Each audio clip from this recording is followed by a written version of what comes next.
एक पहल जो आवाज को पहचान बनाए। मुख्यमंत्री नीतीश कुमार ने कुशेश्वर स्थान और तारापुर में चुनावी जनसभा को संबोधित करने के बाद पटना एयरपोर्ट पर पत्रकारों से बातचीत की। विधानसभा उपचुनाव में एनडीए को मिल रहे रिस्पांस को लेकर पत्रकारों के सवाल पर मुख्यमंत्री ने कहा कि असेसमेंट करना पत्रकारों का काम है, हम लोगों का काम है लोगों की सेवा करना। उन्होंने कहा कि विधानसभा चुनाव में दोनों सीटों पर एनडीए की जीत हुई थी, लेकिन यह दुख की बात है कि दोनों विधायकों की मृत्यु हो गई है, जिसके कारण उपचुनाव हो रहे हैं। उपचुनाव में सभी दलों के नेता प्रचार कर रहे हैं, हम लोग भी जनता के बीच जाकर अपनी बातों को रख रहे हैं। हम लोग को काफी अच्छा रिस्पांस मिल रहा है। हम लोग जनता से आग्रह कर रहे हैं कि वे एनडीए के उम्मीदवारों को विजयी बनाएं। निर्णय लेने का अधिकार जनता को है। जनता के मूड का आकलन पत्रकार से ज्यादा बेहतरीन कोई ढंग से नहीं कर सकता है। इसके साथ ही मुख्यमंत्री नीतीश कुमार ने क्या कुछ कहा है, देखिए इस वीडियो में। जनता का मूड तो ठीक ही है, इसमें क्या शक, और जनता का मूड क्या है ये हमारे बोलने की अपेक्षा आप लोग अनुभव करके बता सकते हैं। अपने जो भी आपके मित्र हैं वहाँ, पत्रकार मित्र हैं, वही लोग बता देंगे।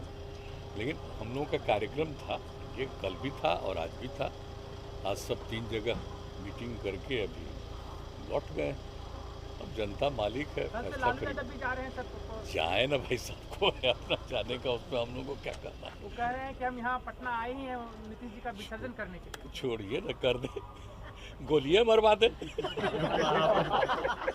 सबसे अच्छा यही होगा। रोजगार का मुद्दा बाकी कुछ नहीं कर सकते।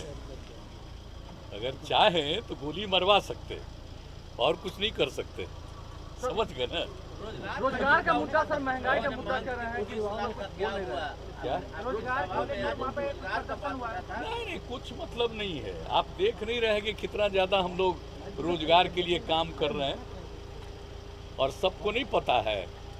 अभी 1-1.5 साल से जो कोरोना का दौर चल रहा है, और इसके बाद हम लोगों ने एक एक चीज़ के लिए, रोजगार के लिए जो प्रबंध किया है, और हर क्षेत्र में इसके लिए जो भी काम हो रहा है, चाहे शिक्षक के नियोजन का हो, सरकारी सेवाओं के विभिन्न विभाग में सेवाओं का निरीक्षण उसके लिए हो एम्प्लॉयमेंट हो, उस सब के लिए काम शुरू है।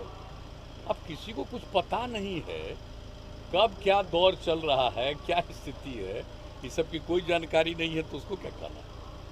इसलिए इन सब बातों का कोई मतलब नहीं। और जान लीजिए कि जो लोग ये सब डिमांड रखते हैं, जिनको काम करने का बहुत मौका मिला, 15-15 साल मौका मिला, कई लोगों को एम्प्लॉयमेंट दिए, इसलिए इन लोगों की बात का कोई मतलब नहीं है, और हम लोग तो कर ही रहे हैं। और आप जानते हैं, सिर्फ एम्प्लॉयमेंट की बात है, लोगों को और भी जो रोजगार के अवसर मिले, तो आप जानते हैं ना, हम लोगों ने तो पिछली बार कर दिया था, अनुसूचित जाति जनजाति को जो अगर करेंगे तो 5 लाख रुपया का अनुदान, 5 लाख रुपया का ऋण बिना कोई टैक्स के, ये करवाया। बाद में हम लोगों ने उसी में अति पिछड़े वर्ग को शामिल किया, और अब इस बार क्या किया, सारी महिलाओं को, उनके अलावे भी सब तरह की महिलाओं को भी पूरा का पूरा 5 लाख रुपया का अनुदान और 5 लाख रुपया बिना टैक्स के उनको ऋण मिलेगा। और उसके बाद जो बाकी समुदाय के लोग, उन सभी समुदाय के लोगों को भी 5 लाख रुपये का अनुदान और 5 लाख रुपये का ऋण, मात्र 1% का टैक्स लेकर के। तो एक काम हम लोग करवा रहे हैं। कौन सी ऐसी बात है जहाँ पर काम नहीं हो रहा है, और कहाँ का कितना हो रहा है। अब डॉक्टर्स का देख रहे हैं ना कि कितना हो रहा है, और कितना लोग मेहनत किया है एक एक चीज़ में। पुलिस का देख रहे हैं ना, इन लोगों को कुछ पता है, बात करते हैं, अपने कुछ लोगों से कुछ कुछ बुलवाता है, उसको मालूम है। आप देख रहे हैं कि अब पुलिस में भी महिलाएं कितनी है, ये कैसे आ गई महिलाएं।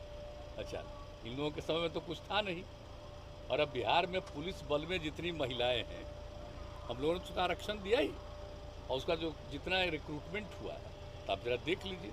ये सब काम चल रहा है, और कोरोना का ये दौर धीरे धीरे ख़त्म हो जाए, हम लोग तो उसी में लगे हुए हैं, और तेज़ी से सारा काम होगा।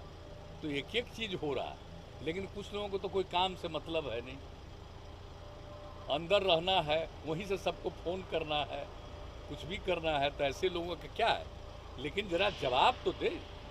15 साल में क्या किया, कितना सड़क बनवाया, क्या बिजली का किया, क्या स्कूल में पढ़वाया किसी को, क्या स्थिति थी अनुसूचित जाति की, जनजाति की, अति पिछड़ों की, अल्पसंख्यक समुदाय की, महिलाओं की, बाकी सबको। और कितने लोगों को भगाए थे यहाँ से? व्यापार करने वाले लोगों को, इलाज करने वाले लोगों को, कितने लोगों को भगवाए थे। और उसके बाद क्या स्थिति आई है। इसलिए सब लोग जानते हैं, समझ गए ना। हम तो पहले भी कह दिया, आजकल तो वो शुरू हो गया है ना कि सब लोग अपना मोबाइल पर इधर से उधर कुछ करके बात करना। जो सारी बातें सब लोग, हमको इस सब में कोई दिलचस्पी नहीं है। इतने दिन से लगातार काम कर रहे हैं और हम तो प्रार्थना करेंगे कि आप लोग ना असेसमेंट करिए, और जहाँ पर भी कोई कमी होता है एक चीज़ को देखने का, जरा बताइए तो। जो कुछ भी होता है, इन लोगों को कभी कोई चिंता थी? जब बाढ़ से प्रभावित होता था, सुखाड़ से प्रभावित होता था, क्या देते थे? कुछ करते थे?